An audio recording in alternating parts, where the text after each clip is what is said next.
Bismillahirrahmanirrahim. Assalamu alaykum, hörmətli görülmənlər. İstiqlal gündəlik xəbərlərini görüşünlərini qızğın qarşılayırıq. Mən Abdullah Yalğın. Proqramımızda vətənimiz Şərq Türkistan və dünya gün tərtibi ilə əlaqədar ən mühim xəbərlərini huzuruna sunumuz. Qənəmizdə qıtaqlar ekranımız olsun.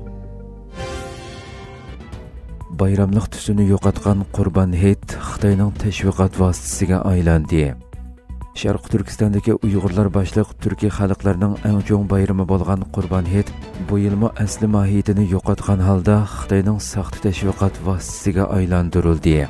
Xitoy tashviqot vositalari oldingi kunlarda Qurban Hayit haqida bir turkum xabarlarni tarqatgan bo'lib, xabarlarning hammasi Xitoylar bilan Uyg'ur, Qozoq, Qirg'iz qatorli xalqlarning atalmish qo'shmoq tuqqan siyosati ostida birlikda hayit o'tkazganligi, millatlar ittifoqligini namoyon qilganligi, Xitoy amaldorlarining peshqadamlarini yo'qlab hol so'raganligi, xalqning kompartiyaning yaxshi siyosatlarini his qilganligi degandek saxta tashviqot iboralariga to'lgan. Xabarlarda Sharq Turkistonning har qaysi joylarida bayramlik turlik faoliyatlari o'tkazilganligi tilga ilingan bo'lib, silliq xabarlarda Xitoylarning yangir usuli o'ynayotgan yoki Uyg'urcha kiyim kiygan Xitoylarning Uyg'ur usuli o'ynayotgan ko'rinishlari ko'rsatilgan.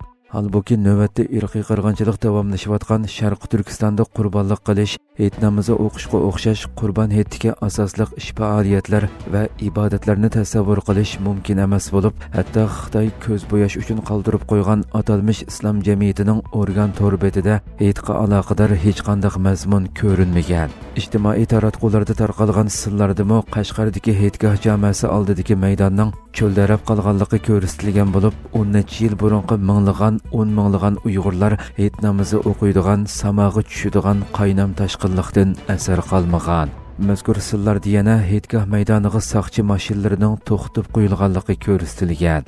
Xitoy Sharq Turkistonda irqiy qirg'inchilikning mavjud emasligi, xalqning barliq huquqlaridan bahramand bo'lib yashayotganligini da'vo qilayotgan bo'lsa-mu, saxta tashviqotlardagi inchki nuqtalar tarqalayotgan oz bir qism sillar Xitoyning saxtapazligini fosh qilmoqda. Rossiya Xitoyning josuslik harakatlariga qarata sezgurlikni kuchaytirmoqda. Rossiya Ukraina urushi sababli Xitoy bilan Rossiyaning munosabati texmi yaqinlashgan.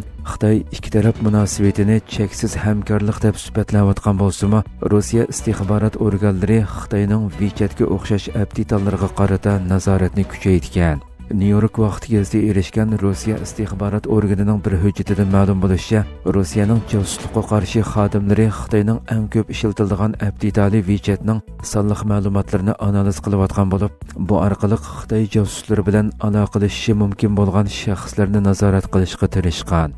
Ukraina urushi sababidan Rossiya g'arbdan bora-bora yiroqlashgan va Xitoyning mablag'i korxonalari va texnikalariga borgan siri tayinib qolgan. Hujjatga asoslanganda Rossiya yuqoriqilardan sirt yana Xitoyning kunsiri kuchayotgan josuslik harakatlariga duch kelmoqda ekan.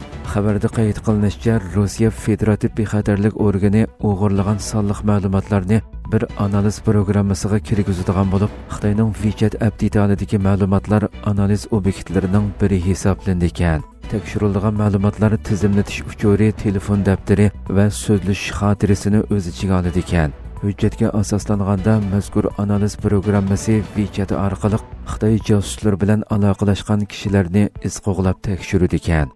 Rossiya istixborot organlari yillardan buyon Signal, WhatsApp qatorliq shifrlangan aloqa aptitallariga so'qinib kirishga urinib kelgan. Yaqinqi mezgillarda bo'lsa, WeChatga alohida diqqat qilishga boshlagan. Ma'lum bo'lishicha, navbatda WeChat Rossiyada tijorat qilish ijozatnomasiga erishgan bo'lib, buning sharti sifatida Tinshun shirkati ishlatuvchilarining sonliq ma'lumotlarini cho'qim Rossiyadagi mulozimatlariga saqlashi va bexatarlik organlariga ziyorat qilish huquqi berishi kerak ekan. Rossiya Federativ bexatarlik organi va Tinshun shirkati bu haqda hech qanday ifoda bildirmagan. Xitoyning WeChat, TikTok qatorliq g'oyat zo'r abunga ega aptitallari har qaysi davlatlarda izchil bexatarlik andisasi paydo qilib kelmoqda.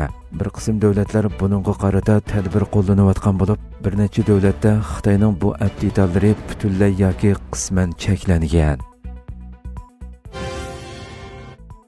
Xitoy Amerikaga siyrak to'pi eksport qilishga qo'shilgan.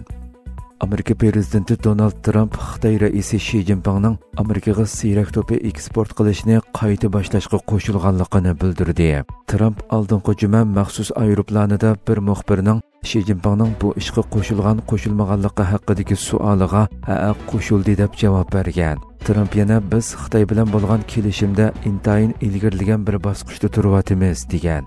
Amerika avtomobil ta'minlovchilariga vakillik qiladigan bir guruhga 4-iyun bayonot e'lon qilib, Xitoyning siyrak to'pa, minerallar va magnit eksportini cheklashiga qarata jiddiy tadbir qo'llanishini talab qilib, bu masalaning avtomobil zapchastlari ishlab chiqarishni qisqa vaqt oqsitib qo'ydiganligi haqida ogohlantirgan edi. Trump ilgari Amerika va Xitoy vakillar o'makining davomlashayotgan ikki taraflik savdo urushini hal qilish uchun 9-iyun Londonda uchrashadiganligini aytgan edi. Bu bayonot Trumpning Xi Jinping bilan 1,5 soat davomlashgan telefon suhbatidan bir kun keyin e'lon qilingan edi. Tayvan Xitoyga qarshi tayyorligini kuchaytirmoqda. Tayvan dengiz qirg'og'i muhofazat qo'mondonlik shtabi 8-iyun Tayvan hukumatining Xitoydan kelgan va kunsiri kuchayayotgan kulrang rayon tahdidi deb atagan ahvolga qarshi turish va birlashma harakat iqtidorini oshirish maqsadida armiya bilan birlikda manevr o'tkazdi. Türkiye Ovoz Radyosu'nun xabarida bildirilishicha, manevrda dengiz qirg'og'i muhofazat qismlari Ichki ishlar ministrligiga qarashli bir qutqizish tik uchari va quruqliq armiyasiga tava bir davolash yo'tkash tik uchari bilan hamkorlashib, bir paraxodni kontrol qilgan va yordamlarni tarqoqlashtirgan. Tayvanning muavin bosh ministri kuzatuvchilar orasida bor bo'lgan Amerikaning oliy diplomati Neil Gibsonga xitob qilib, Tayvan Xitoyning to'xtovsiz kulrang rayon tajovuzchiligiga uchrayotdi. Lekin dengiz qirg'og'i muhofazat xodimlarimiz har vaqt qonunni ijro qilish va Tayvan xalqining hayotiy va bexatarligini qo'g'dashda oldingi safda turyotdi degan. Urush ahvolida harbiy xizmatga e'linadigan Tayvan dengiz qirg'og'i muhofazat qismi Xitoyning orol atrofidagi harbiy manevrlari jarayonida Xitoy paraxodlarini ko'zitish uchun doim vazifa o'tamoqda. Dengiz qirg'og'i muhofazat qismi dengiz armiyasiga o'xshash hozir kengaytirish va zamonaviylashtirish planini yo'lga qo'ymoqda. Hürmetli görürmenlerimiz, şuna qilib bugungi xabarlarimiz mush yerda oxirlashdi. İnşallah atiki programmamizda ko'rishguncha omon bo'linglar. Assalomu alaykum va rahmatulloh.